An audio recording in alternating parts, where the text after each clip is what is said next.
يا ترى ايه الهدية اللي تقدري تخطفي بيها قلب رجل برج الحوت؟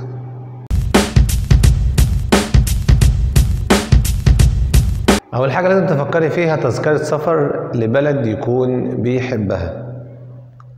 دي هدية كويسة جدا هتلمس قلبه.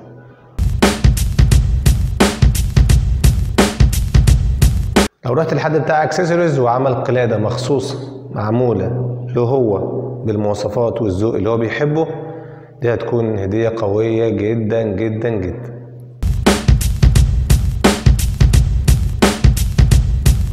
دوري واعرفي ايه البرفان اللي هو بيفضله وهاتيهوله. بيحب البرفان جدا جدا جدا، لكن لازم يكون نوعه المفضل.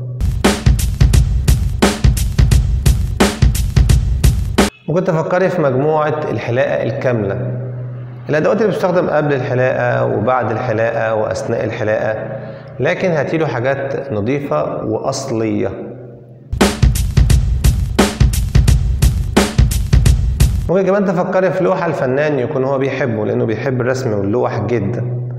وممكن كمان تجيبي له حاجة جديدة زي شاحن وايرلس، ما يكونش تقليدي أو شبه الناس، بيحب اللفتات دي قوي.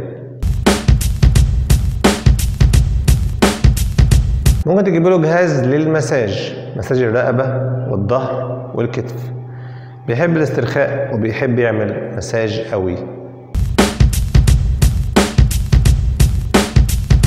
فكري كمان في حقيبة للسفر تكون مميزة، أو ممكن جاكيت جلد. وممكن تفكري كمان بإنك تعملي له قائمة بالسمات أو المزايا الحلوة اللي في شخصيته وتقدمها له، لكن بشكل لطيف.